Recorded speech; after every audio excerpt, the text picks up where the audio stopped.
Ladies and gentlemen, Daniel Craig, his speech, to sign or not to sign?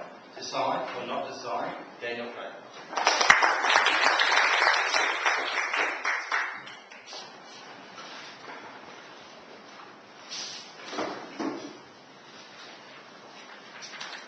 About 4 weeks ago, I had a compulsory bullying and harassment class I had to attend at work.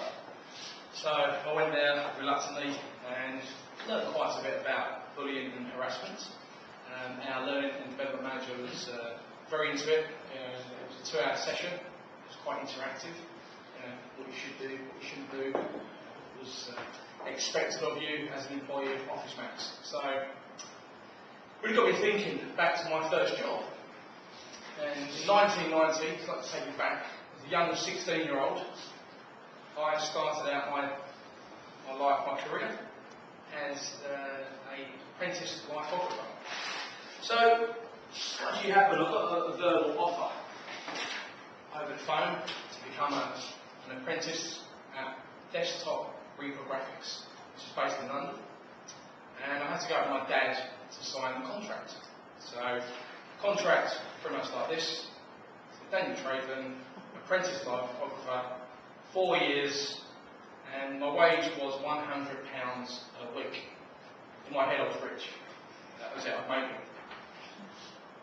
So I went up with my dad, and I sat with the managing director and my new journeyman, Terry Dawson, and we talked through the contracts and what was expected of me as a lithographer. You're probably thinking, what is that? That was colour separation with film and transparencies, which is now actually done by Apple Macintosh's InDesign software. So I was one of the last apprentices to actually learn this trade. But the reason I'm telling you this is because I was bullied into signing that contract.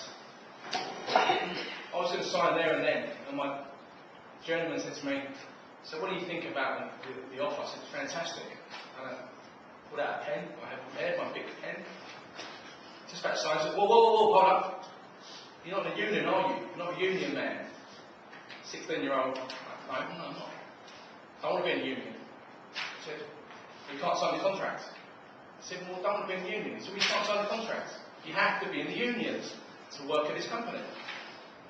So reluctantly, I signed the contract. So I was bullied into signing that contract. It says a lot about my career choice. So I started work about 2 weeks later on a Monday. I had to start at 8 o'clock in the morning. I turned up, strolled in, said good morning to my new co-workers. I didn't know anybody, but was polite and pleasant.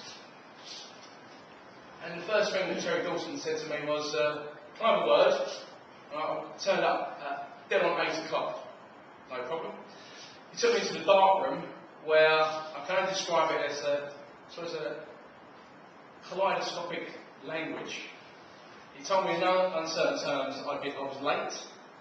There was plenty of people out in the workforce that wanted my job. Couldn't understand it. I was on time. And he said to me, "You're late by my watch." My first day. Unbeknownst to me, he'd been in the army and his watch was 5 minutes fast. So in his eyes, I was late for that day. Again, bullying and harassing. Where was the HR manager? Didn't have one. So I thought, okay, I'll get you. I'll turn up early tomorrow, which I did. And the first thing the managing director said to me was, "I need you to help me out. We're doing a bit of renovation upstairs in the warehouse. I need you to go down and get me one of these." I said, "Okay, what is it?" So I said, "Phillips screwdriver, but I need a left-handed one. And it has to be red." Okay, no problem. So I strolled down to the ironmongers, went in there, was looking all through the screwdrivers, could not find a left-handed screwdriver. So I went to the man behind the counter and said, "Have you got any left-handed screwdrivers?" He said, "I'm not too sure." So he wouldn't help me look through the screwdrivers. He said, "Actually, you know what? I'll speak to John." When I saw John behind the counter, he said, "I've got some coming in the morning, first thing. If you get here for 9 o'clock, I'm sure we'll have some." Great. So I ran back to work, told my boss, didn't have any today, but they're definitely coming tomorrow. So the next day, I ran down to the shop. But as I ran down there, I thought, I better get back quick because I need to help out. Got to the shop. As I got to the shop, John's on the phone. He said, "Oh, you're Daniel, aren't you?" I said, "Yes, I am." I said, "Got Brian on the phone, your boss." I said, "Oh, did you get some sky hooks?" "Yeah, no problem." So I asked the man where the sky hooks were. He said, "Over in the corner." So I'm in the corner, rummaging through the hooks. Couldn't find any, but it had to be 20mm sky hooks, not any old sky hooks. So after about an hour of rummaging through the ironmongers, the guys behind the counter laughing. I said, "What are you laughing at?" He said, "Well, where are you going to hang the sky hooks?" I said, "On the sky." Being naive at 16, I've been had again. So I thought, there's no way he gets to me again. But I did buy a right-handed screwdriver from my boss, so he was very happy. So on a Thursday morning, I got pulled into the boardroom, and there was a box, probably this big, and the three directors were there. I said, "Oh, I'm not too sure if he's up for the task." I said, "Yeah, I can do it, I can definitely do it. What is it?" So they gave me this big long box, it was quite heavy, and an envelope. And they sent me down to an advertising agency, which was about 2 kilometres away. I said, "Well, it's up to you. You can go on a tube, you can get a bus, or you can walk down there." It was a nice, bright, sunny day in June, so I decided to walk. It was quite heavy in the box as well, so I walked down to the end of Old Street in London. For those of you who know Old Street, it was quite semi-industrial back in those days. And I gave the receptionist an envelope, and in that envelope was a piece of paper. And she looked at the piece of paper and I said, "Oh, you're here for John, aren't you?" She said, "Yeah, John again." So I had the box and I sat waiting and waiting. And after about 10 minutes, the guy came out and said, "Are you Daniel?" I said, "Yeah, I'm Daniel." I said, "John won't be long." "Okay, no problem." I sat there with the box, and the receptionist kept giving me funny looks, laughing. What's going on here? Gel in my hair, a bit of brill cream, whatever it was back in those days.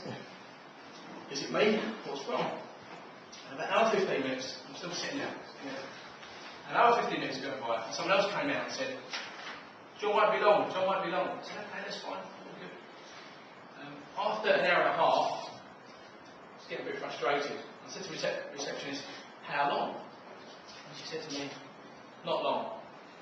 He'll be here soon." So I was still sitting after 2 hours, and she put me out of my misery and said, "You need to come and read the envelope." So the envelope's a piece of paper that said, "This young lad Daniel has just started his first week with us. Can you give him a long wait? After 2 hours, please let Daniel know that he's allowed to come back to work and wish him a safe journey back to the office." So I felt quite foolish. It was quite funny when I look back. But again, in this day and age, you can't get away with playing tricks on the youth of today. But I do have fond memories of the company, but that first week, I think they played every trick on me. In the book, and I was quite naive and gullible at the same time. But there's no way you can get away with it now. We've had work safe, and we've had other people come into our business and talk about what you can do, what you can't do, and the rights and wrongs. So, I suppose my message today is, it's okay to have fun at work, but if you are in a position where you are being bullied or harassed, there are people you can call, websites that you can log on to and get some support. Thank you.